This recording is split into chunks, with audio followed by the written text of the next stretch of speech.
สบายดีทุกๆคนเนาะที่เข้ามาเบิ่งคลิปนี้คลิปที่ก็จะมาอธิบา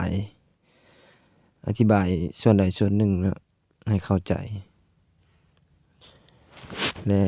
แต่ละมื้อเนาะงานเฮาก็มีแต่ว่าไปกดตัวเริ่มงานนี่เนาะกดไปใส่ตัวที่ดาว1อยู่ทบิดเลยอันนี้มันจะให้เริ่มงานเนาะมื้อหนึ่ง20เทื่อ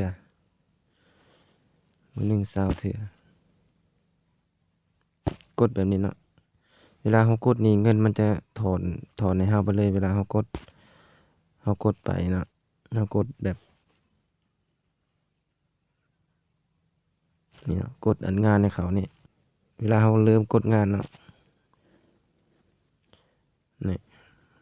เราเริ่มกดงาน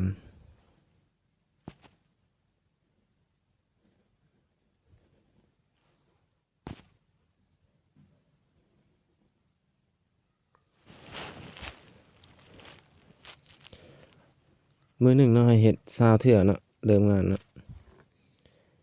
แล้วเว็บนี้มันเวลาเราเติมเงินเนาะจะบ่ให้เติมกายแบบเวลาตะกี้เราอยู่ดาว1เนาะอืม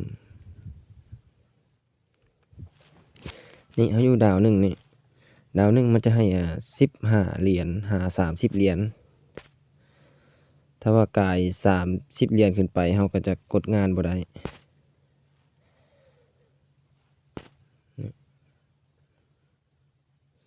เราจะกดงานบ่ได้ถ้าว่าเราอยากเติมหลายก็บ่ได้เนาะนี่จำนวนที่คำสั่งซื้อเสร็จสมบูรณ์30%ขึ้นไปเนี่ย30เหรียญขึ้นไปในตัวที่2นี่ดาว2นี่คันเจ้าอยากเติมดาว2ก็มันได้เติมหลายเนาะแต่ว่าเราก็บ่กล้าเสี่ยงปานนั้นก็เราสมัครทีมเนาะลูกทีมได้5คนขึ้นไปมันจะได้แบบวนเวียนกันเนาะลูกทีมเราสมัครเข้ามาหลายๆเวลาเขากดงานกดหยังเราก็จะได้เปอร์เซ็นต์จากนำลูกทีมอะเนาะคันว่าเราเชิญผู้หนึ่งมานี่เราจะได้เลย64,000ผู้หนึ่งเราเชิญมาเขาจะให้เลยแล้วเราก็จะกดวงล้อได้อีกเนาะเทื่อหนึ่ง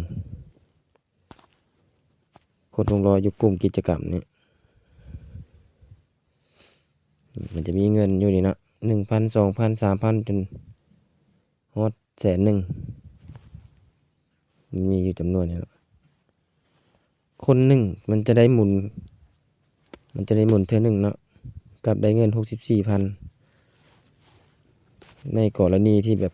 ลูกทีมเราเติมเงินนะคันเราบ่เติมก็เราก็จะบ่ได้มันก็บ่ถูกกฎเกณฑ์เขาให้มาเนาะ